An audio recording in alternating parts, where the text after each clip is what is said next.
Jean Bédel Bokassa est le fils d'un homme qui a été exécuté pour rébellion au travail forcé par l'administration coloniale française et d'une femme qui s'est suicidée après cet assassinat légal.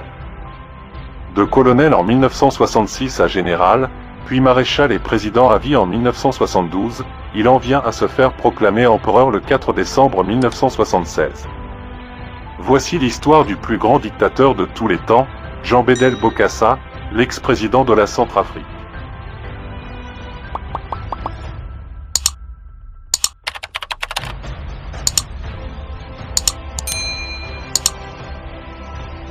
Né en 1921 à Bobangui, dans l'ancien Ubangui-Chari, un des 4 territoires de l'Afrique équatoriale française qualifié autrefois de « Cendrillon de l'Empire français ».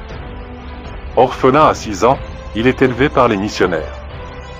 En 1939, la carrière militaire s'offre naturellement à lui, et il fait une formation à l'école militaire de Saint-Louis au Sénégal, de 1947 à 1948 et au centre d'entraînement de Chalon-sur-Marne en 1950. Il participa au débarquement de Provence le 15 août 1944, aux guerres d'Indochine et d'Algérie, terminant décoré de la Légion d'honneur et avec le grade de capitaine. Au moment de l'indépendance de la Centrafrique, sous la présidence de son cousin David Dacko, Bokassa fut envoyé par la France comme conseiller militaire avant de devenir chef d'état-major des armées. En 1965, Bokassa renversa Dacko et devint président de la République avec le soutien de la France, à cause du diamant, des mines d'uranium de la Centrafrique, nécessaires aux activités de création de l'énergie atomique. Mais l'agent français qu'était Bokassa devint vite difficile à contrôler. Des manifestations de lycéens contre le port d'un uniforme trop onéreux déclenchent une grève générale, puis entraînent l'arrestation de plusieurs centaines d'enfants. Près de 150 d'entre eux périssent en prison. Retiré dans son palais de Bérango, Bokassa est accusé d'anthropophagie en avril 1979. Après avoir tenté de minimiser ces événements de Bangui, la France suspendu son aide.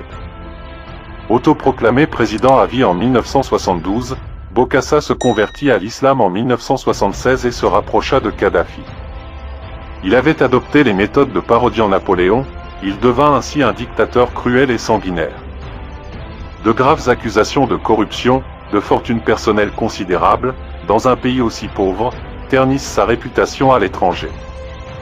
Le 4 décembre 1977, il se fit couronner empereur. Devenu dérangeant, surtout à cause de son rapprochement avec Kadhafi. Le 20 septembre 1979, alors que Bokassa se trouvait en Libye, une opération est déclenchée pour le chasser du pouvoir. La capitale, Bangui, tombe rapidement sous le contrôle des troupes françaises, opération Barracuda. Les opérations, Kaban et Barracuda, furent appuyées par une campagne de manipulation et de diabolisation de grande envergure largement relayée par la presse française, la RFI. Bokassa fut même accusé de cannibalisme pour ternir son nom dans le monde entier. Le 1er février 1980, une nouvelle constitution est approuvée par référendum. Pour sa part, Bokassa se réfugie en Côte d'Ivoire avant de revenir dans son pays en 1986. Il sera jugé et condamné à la prison à vie, puis gracié en 1993. Il décède le 3 novembre 1996. Et voilà le comportement des impérialistes, ils soutiennent les dirigeants qui sont à leur solde et non au service de leur pays, en les laissant martyriser le peuple.